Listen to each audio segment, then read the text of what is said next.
여름이 다 지나가야 되는데 아직까지도 더위가 이어져 가고 있습니다. 올해는 우리가 폭염 때문에 이 가뭄을 겪었는데 얼마 전에는 또 비가 와가지고 또 이렇게 어느 지역에서는 수해 때문에 그렇죠? 수재민이 생기는 그런 아주 극벽한 그런 상황들을 우리가 경험하고 있습니다. 이런 날씨를 보면 우리가 참 우리라는 존재가 사람이 얼마나 연약하고 그죠? 참 특별히 할 것이 별로 없는 존재다. 우리가 AI 시대가 되어져서 뭔가 이런 세상의 문제들이 금방 다 해결될 것 같은데 우리가 여전히 하늘을 위전할 수밖에 없는 존재가 됐다 하는 것을 우리가 확인할 수밖에 없습니다. 우리가 이제 할 수 있는 게 겨우 이제 저수지를 만드는 거죠. 하늘에서 내려온 물을 가두는 저수지를 만드는 정도가 우리가 할 수 있는 일이고, 또 그 저수지는 그 크기에 따라서 그렇죠? 얼마나 깊고 얼마나 넓은가에 따라서 그 물을 품어낼 수 있는 크기가 달라집니다. 깊이와 넓이에 따라서 우리는 하늘에서 내려오는 물을 가둬둘 수 있는 것이죠.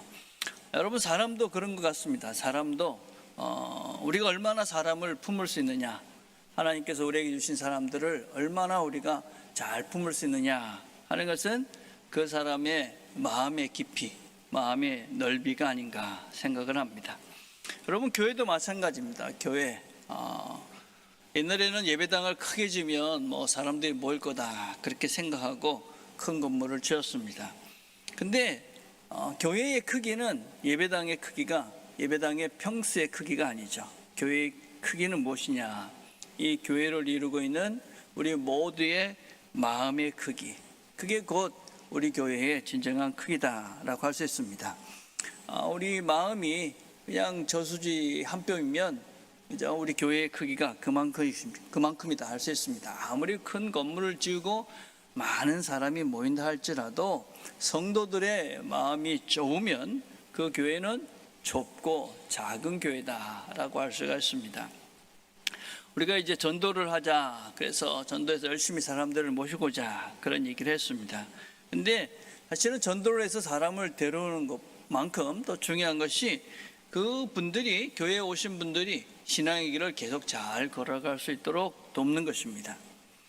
사람들이 교회에 와가지고 어떤 사람들이 잘 정착하는가 하는 그런 정착의 원인들을 조사를 해봤습니다. 그러니까 제일 중요한 게 무엇이냐면 전도자들입니다. 어떤 사람이 교회를 데리고 왔다 그러면 그 데리고 온 사람이 얼마나 최선을 다해서 사람을 돌보느냐 하는 것이 이제 교회 오신 분들이 교회를 정착하는데 제일 중요하다고 그럽니다.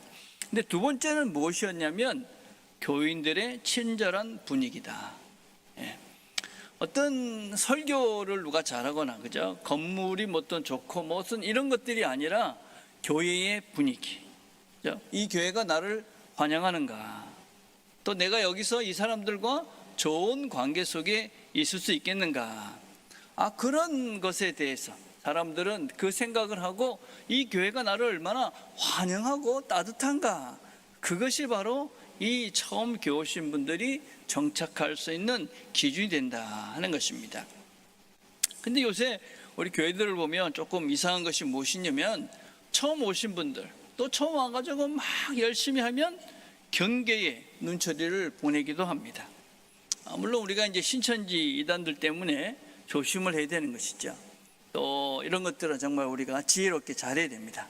근데 그 경계심이 지나쳐가지고 상처받고 떠나는 사람들이 적지 않습니다. 여러분, 그렇다면 이건 사단의 전략이 성공한 것입니다. 이단은 교리를 통해서 교회를 흔들기도 하지만 더 무서운 것은 무엇이냐면 교회 안에서 서로가 서로를 믿지 못하도록 만들어서 안에서부터 갈라지게 하는 것이 사단의 제일 큰 전략입니다.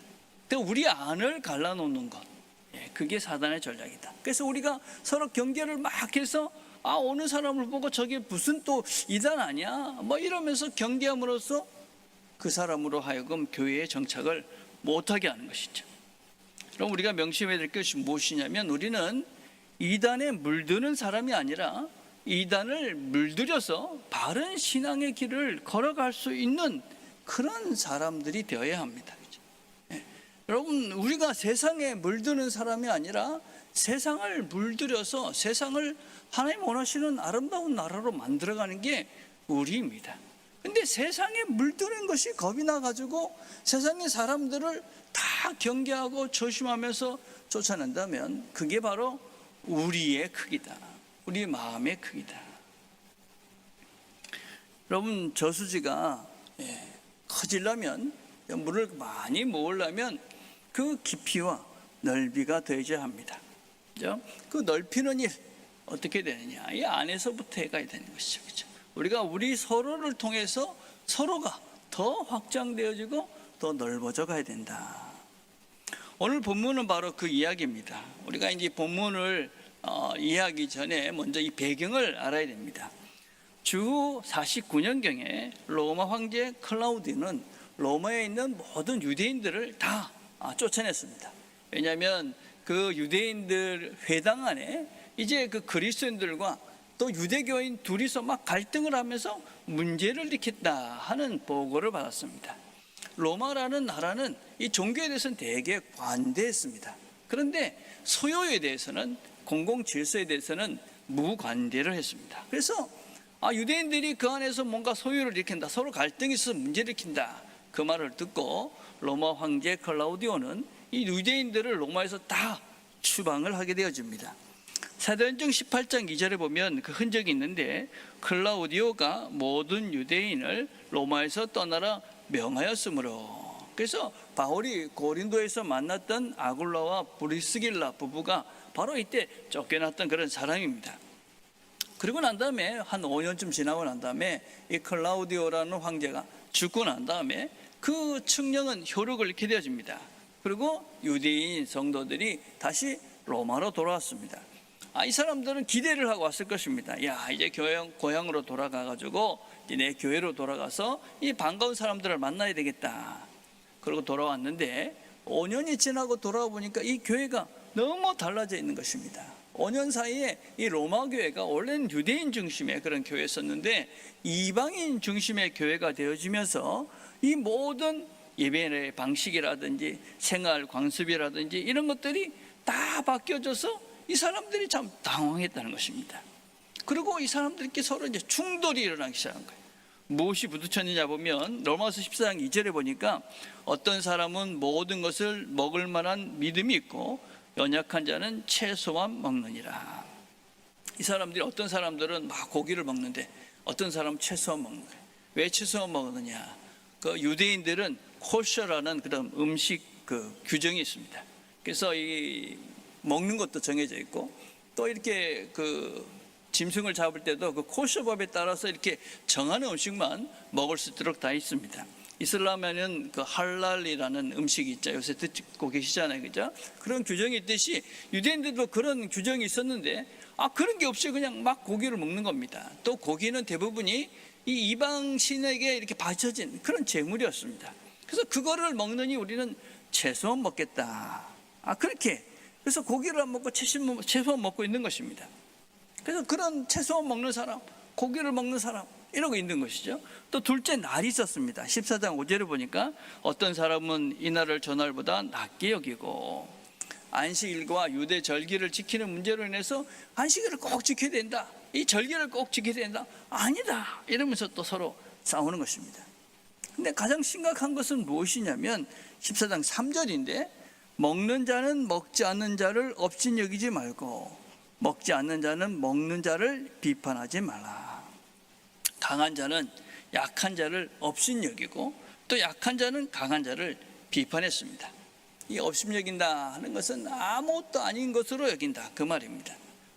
저 사람의 고민, 저 사람이 어떻게 신경 쓰는 것을 나는 아무렇지도 않다. 아니, 아직까지도 고기를 안 먹고 그래 채소 먹어요? 그러면서 그 사람들을 무시하는 겁니다. 아니, 너는 예수를 믿는다면서 어떻게 그런 이단에게 박혀진 우상에게 주어진 그런 음식을 먹는단 말이야. 그러면서 그 사람들을 정죄하고 있는 것입니다. 너는 틀리고 나는 맞다. 그러면서 서로 비난하고 정죄하면서 교회가 힘들었던 것입니다. 이런 배경 가운데 있을 때 이제 바울이 로마 교회에 편지를 쓴 것입니다. 이렇게 이야기합니다. 믿음이 강한 우리는 마땅히 믿음이 약한 자의 약점을 담당하고 자기를 기쁘게 하지 아니할 것이니라. 우리 각 사람이 이웃을 기쁘게 하되. 믿음이 강한 자는, 여러분 누가 믿음이 강한 자일까요? 유대인, 이방인, 직분자, 교회 오래 다니신 분들, 이런 분들이 믿음이 강한 자일까요? 여러분들이 믿음이 강하셔야 됩니다. 오래 다니신 분들, 신앙이 좋으셔야죠. 그렇죠? 직분자들, 당연히 신앙이 좋으셔야 됩니다. 이런 사람들은 어떤 사람이 되어야 되느냐? 오늘 보니까 이렇게 이야기합니다. 약한 자, 다른 사람의 약점을 담당하는 것입니다.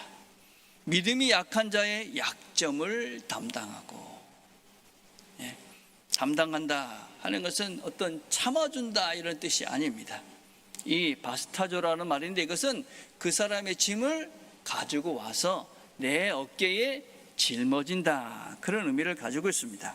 예수님께서 십자가를 지고 가셨다 할 때 그 지고 갔다라는 말하고 똑같은 것입니다.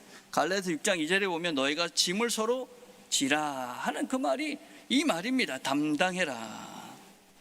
여러분 누군가의 약점, 또 잘못된 것들을 보시면 여러분들은 어떤 마음이 드십니까? 어린아이들은 그걸 보고 막 놀립니다. 그죠? 야, 제가 저래 잘못했어. 누군가 실수를 하면 그 실수를 보고 저렇게 잘못했어. 어린아이들이죠. 그죠? 어린아이들. 근데 조금 성숙해지면 어떻게 되느냐? 그걸 보면서 나를 보죠. 아이고, 나도 저런 모습이 있구나. 내가 부족하지. 그래서 나를 보는 사람, 성숙한 사람입니다. 근데 성경은 뭐라고 얘기하냐면 그 약점을 담당해라. 그 약점 때문에 저 사람이 무너지지 않도록 도와주라, 그렇게 이야기합니다. 여러분 이건 아주 어렵지만 이것을 하는 사람이 신앙인이고 우리는 이런 것들을 신앙 인격이다, 그렇게 이야기합니다. 굳이 저 사람의 실수를 내가 왜? 여러분 그렇게 생각하시는 것은 신앙으로 바른 자세가 아닌 것이죠. 내가 저 잘못을, 부족을 채워줘야 되겠다. 그럼 부모들이 어떻습니까? 부모의 마음. 어린 자녀들의 어떤 약점을 보면 어떤 생각이 드십니까? 그래, 네 혼자 살아라. 그런 부모는 아무도 없습니다. 그렇죠? 여러분 부모된 마음은 어떠냐? 자식들의 약점을 보면 내가 가슴이 아프죠. 또 부모들의 어떤 부족한, 자식들의 부족한 것들을 남이 알면 더 마음이 아프죠. 어떠세요? 그죠? 우리 아이가 이렇게 부족한데 내가 봐도 아픈데 남이 알아. 그럼 더 마음이 아프죠. 그죠? 여러분들이 우리 교인들을 생각하면서 부족함을 봤을 때 어떤 마음이 드느냐? 그게 내가 우리 공동체에 대해서 내가 누군가 하는 것을 확인할 수 있는 것이죠. 그죠? 그래서 부모는 자식의 부족함이나 자신의 어떤 자식의 실수를 보면 내가 더 아프죠. 그것은 나보다 더 큰 흉이라고 생각하기 때문에 그렇습니다. 그래서 우리 부모들은 자녀들의 그런 모습을 보면 어쩌든지 그것을 채워주려고 애를 씁니다. 그게 성숙한 신앙인이다. 내 마음의 크기와 내 마음의 깊이가 넓어지고 커져 있는 실제, 다른 사람의 실수나 부족을 보면 내가 어떻게 좀 도와줄까, 그런 부모의 마음이 되어져 있는 사람들이 사람을 품고 살 수 있는 것이죠. 그렇죠? 어저신 같습니까? 나는 다른 사람의 짐을 내가 한 개라도 지고 가고 있는가? 아니면 나는 짐거리인가? 우리가 깊어지고 넓어지는 큰 교회가 되기 위해서는 내가 그 짐을 지겠다. 여러분 그런데 이 본문에는 그 앞에 무엇이라고 됐냐면 마땅히라는 말이 하나 더 붙어 있습니다. 마땅히, 믿음이 강한 자는 마땅히 믿음이 약한 자의 약점을 감당해야 된다. 마땅히. 우리 성경은 마땅히라고 번역이 되어 있잖아요. 근데 이건 사실 이 원래 의미를 다 잘 못 담은 것입니다. 이 마땅히라는 헬라 말은 무엇이냐면 빚지고 있다, 갚아야 할 것이 있다라는 의미입니다.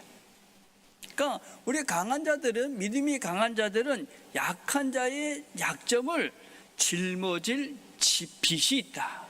그것을 당연히 빚과 같이 여기고 그것을 짊어지고 살아야 된다 하는 것입니다. 선택이 아니고 미납 채무입니다. 왜 그런가?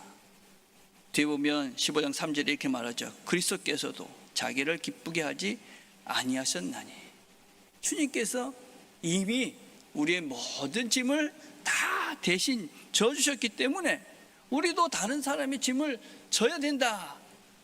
내 짐을 주님이 다 지셨다라는 것을 믿고 사는 사람들은 당연히 다른 사람들의 짐도 내가 져야 되겠다 하는 생각을 가지고 사는 것이 마땅하다 하는 것입니다. 여러분은 주님께서 우리의 모든 죄와 무거운 짐을 다 대신 지셨음을 믿습니까?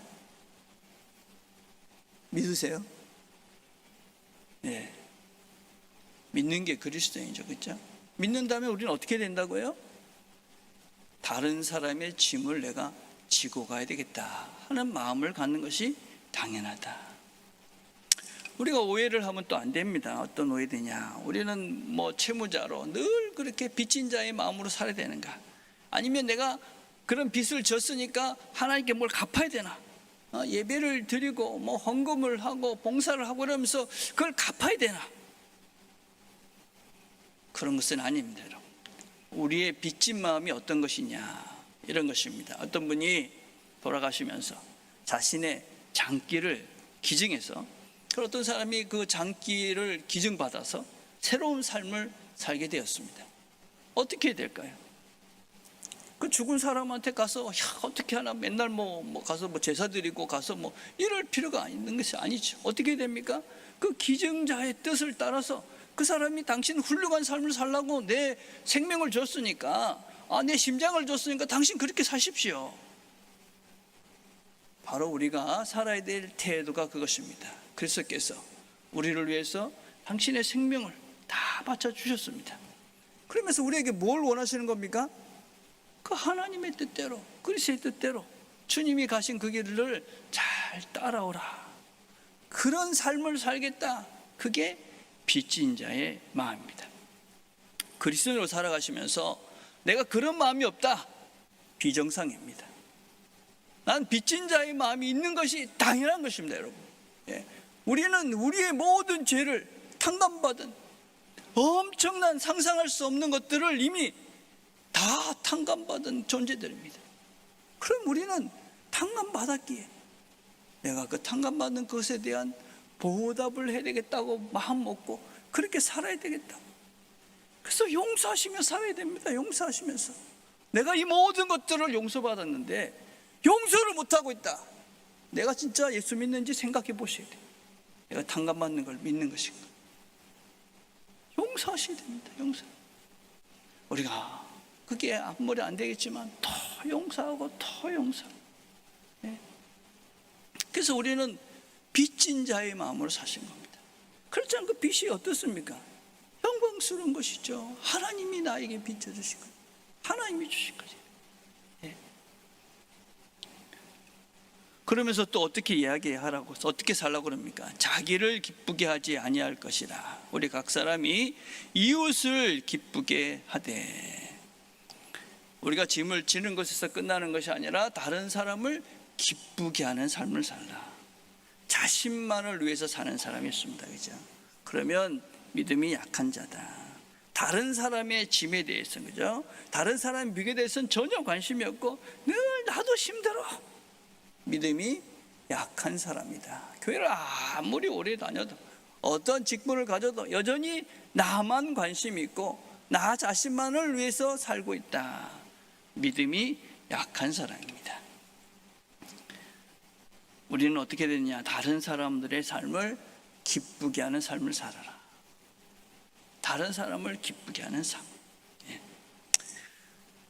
어떤 사람이냐? 창세기에 보면 13장에 보면 우리가 잘 아는 아브라함과 롯의 이야기가 나옵니다.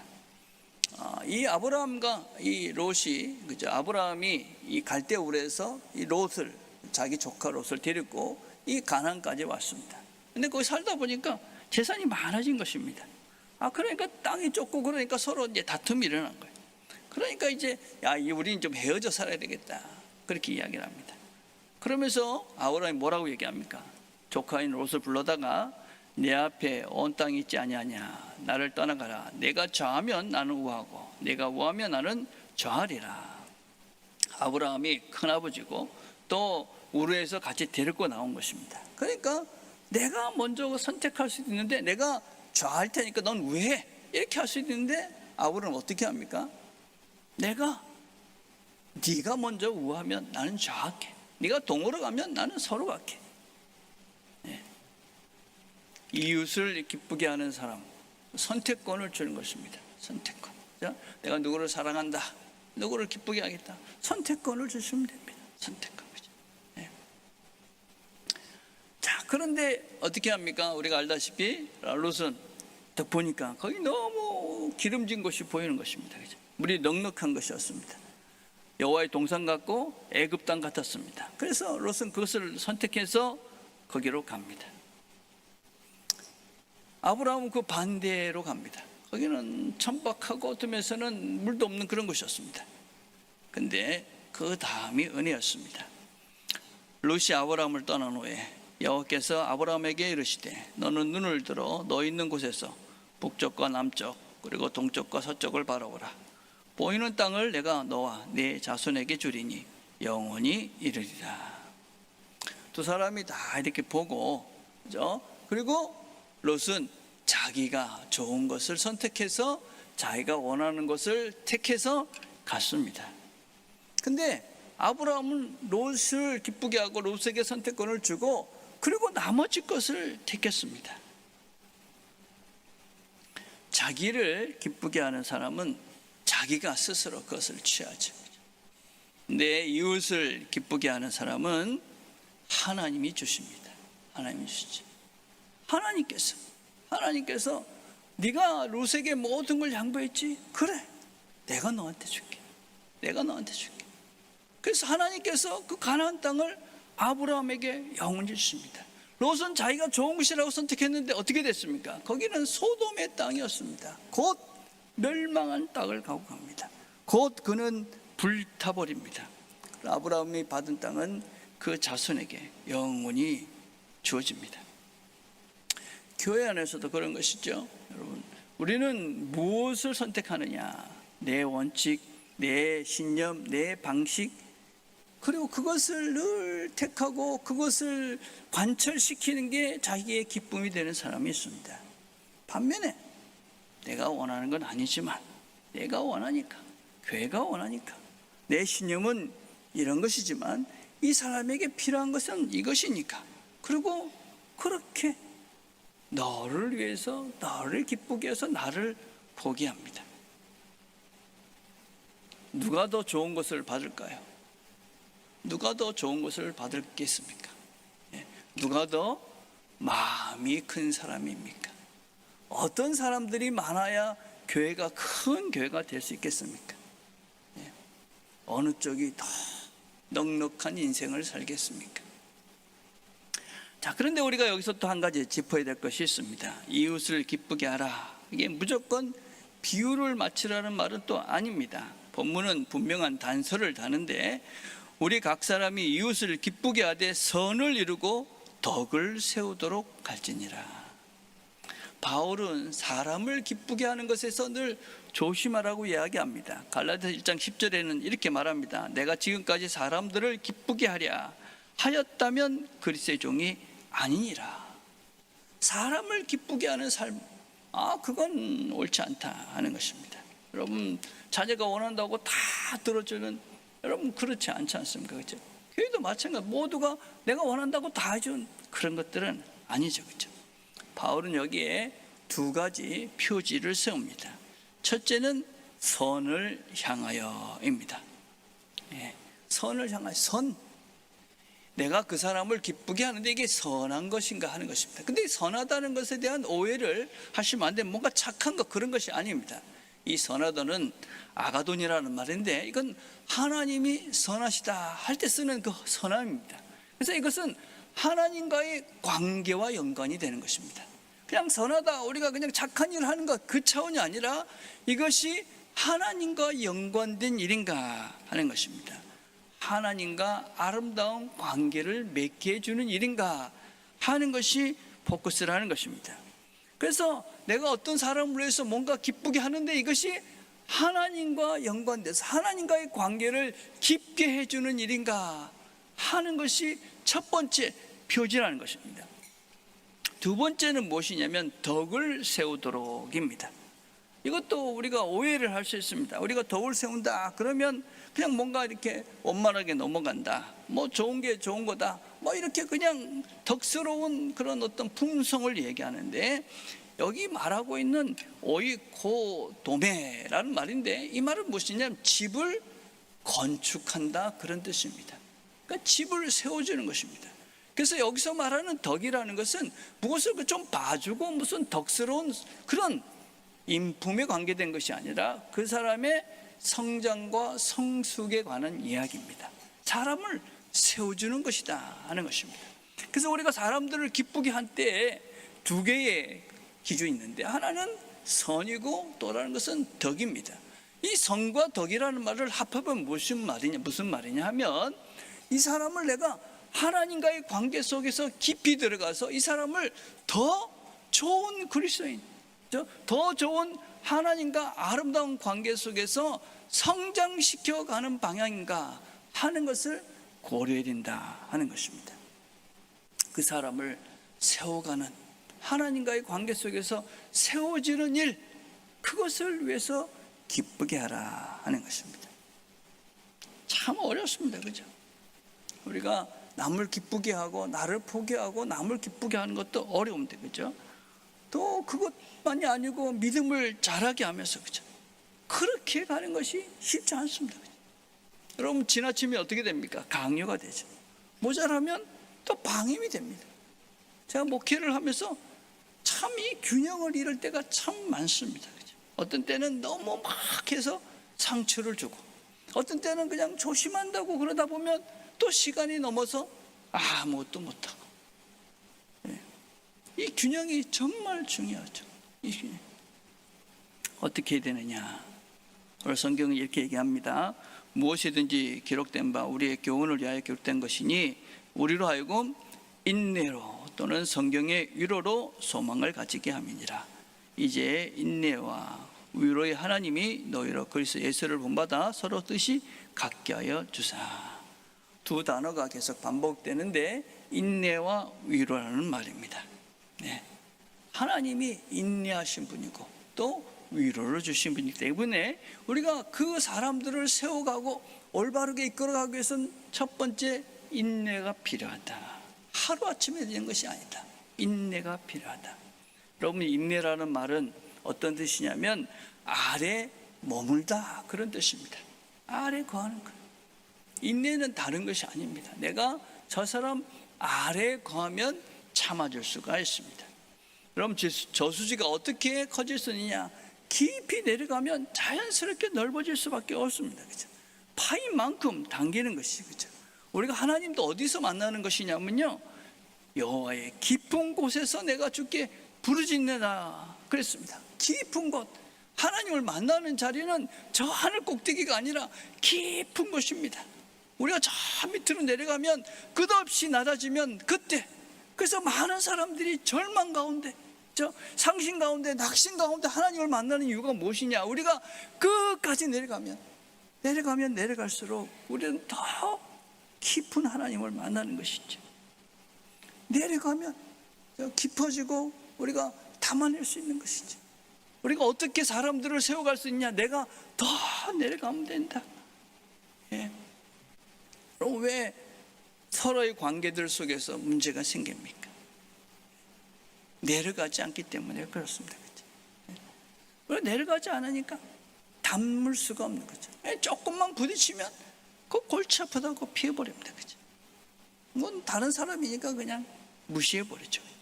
관계가 만들어지지 않습니다. 여러분, 어떤 식당에 가세요? 식당을 갈 때. 식당 갈 때 오늘 생겼다가 내일 없어지는 그런 식당 가십니까? 아니면 50년, 100년 된 데 가십니까? 예, 다 오래된 데 가시잖아요. 그죠? 예.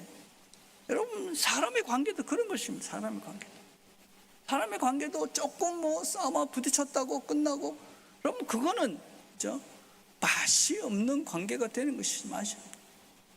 그렇게 서로 부딪히지만 용서하고 다시 화해하고 이러면서 깊어지고 넓어지고 튼튼해지는 것이죠. 그죠? 그래야 맛이 생기는 것입니다. 그죠? 서로가 튼튼해지면서 성장하는 것입니다. 그죠? 인내가 필요하다. 우리가 낮아지면 인내할 수 있다. 위로가 필요하다. 그렇게 이야기합니다.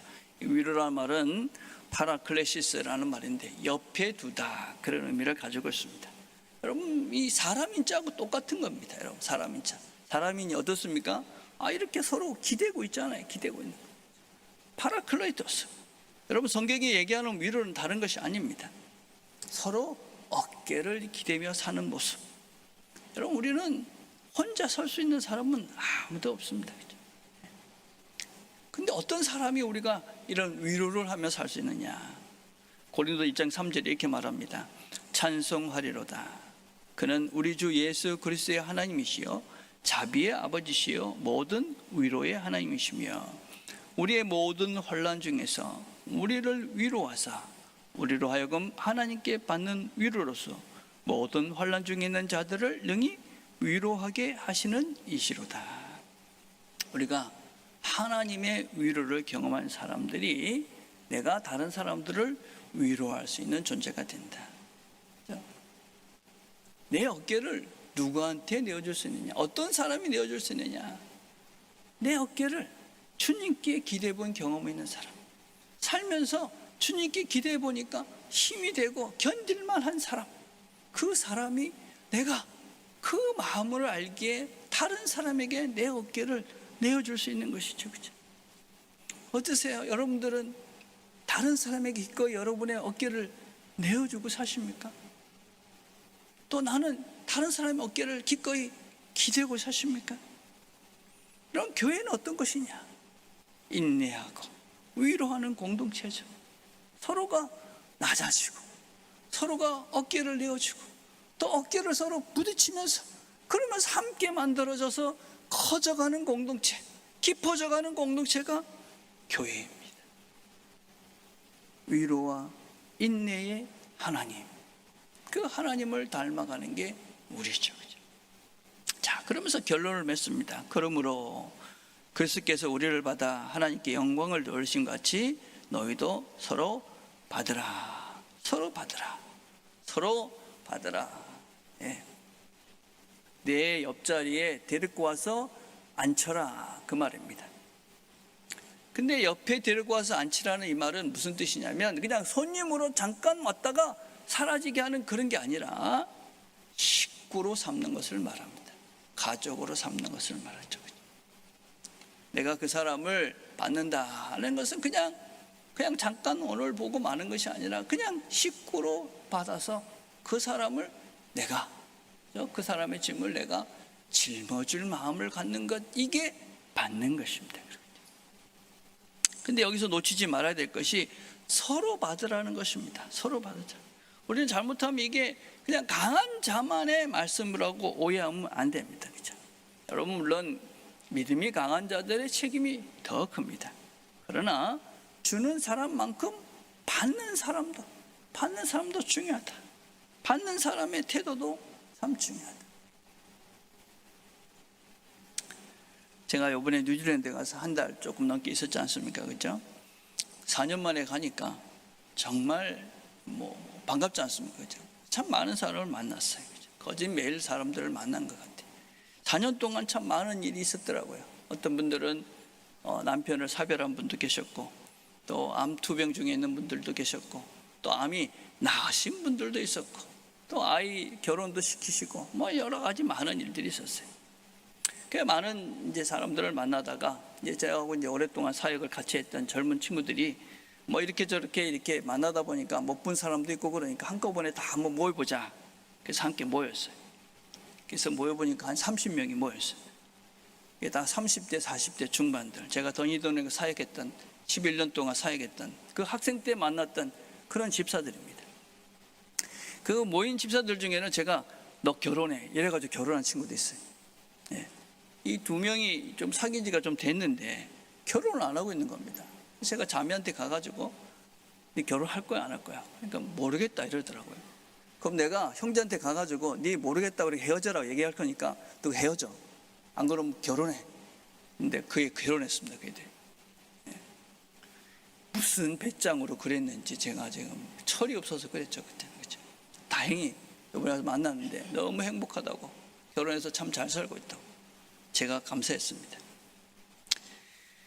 제가 참 그 사역을 할 때 무리하게 청년들을 데렸습니다. 제가 참 수업을 이렇게 들어가는 그 좁거든요. 수업 누가 빠졌다 그럼 불러가지고 너 왜 수업 빠졌어? 혼내고, 애들 뭐 카지노 간다 그럼 불러가지고 너 카지노 갔다면서 너 사진 찍어가지고 이제 못 가게 만들고, 뭐 어느 정도였냐면 리더들은 시험 치고 난 다음에 시험 결과가 나오면 제가 너 그 파스워드하고 아이디 갖고 와 그래가지고 시험 결과를 제가 체크했습니다. 부모님들은 엄청 좋아했겠지만 아이들은 뭐 참 어떤 면에서는 참 제 생각에는 그때는 그죠, 청년들을 위한 마음이었습니다. 이게 바른 길이다 생각하고 참했지만 참 무례했죠. 그죠? 사실 그 성적 이런 것들은 참 개인적인 것인데 그걸 그 아이디 보면 그 안에 모든 게 다 있거든요. 근데 갖고 와라 이래가지고 거기서 다 보고 정말 무리하게 했어요. 그죠? 근데 그거를 그 청년들이 다 받아줬습니다. 그죠? 지금 생각하면 참 내가 무례했는데, 철도 없었는데 참 감사하다. 예. 그래서 제가 그날 이렇게 모였을 때 그랬습니다. 참 너희들이 참 좋은 아이들이었다. 참 고맙고 감사하다. 너희들이 내가 하나님께 받은 선물이다. 너희들이 내가 하나님께 받은 선물이다. 여러분, 가뭄에 갈라진 저수지를 한번 생각해 봅시다. 저수지는 스스로 물을 낼 수가 없습니다. 하늘에서 비가 와야 합니다. 여러분, 우리도 마찬가지입니다. 은혜는 하늘에서 오는 것입니다. 그런데 그 은혜의 비는 이미 하늘에서 내렸습니다. 여러분, 십자가에서 우리 주님께서 하나님의 사랑을 다 우리에게 부어주시고 또 보여주셨습니다. 이미 부어주신 것입니다. 어떻게 되느냐? 우리가 낮아져서 깊어지면 그 마음에 하나님의 은혜가 담깁니다. 우리가 다른 사람들에게 기꺼이 어깨를 내어주고 함께하면 마음이 넓어져서 하나님의 풍성한 은혜가 됩니다. 여러분, 서로 받아주셔야 됩니다. 그죠? 서로가 선물이 되십시다.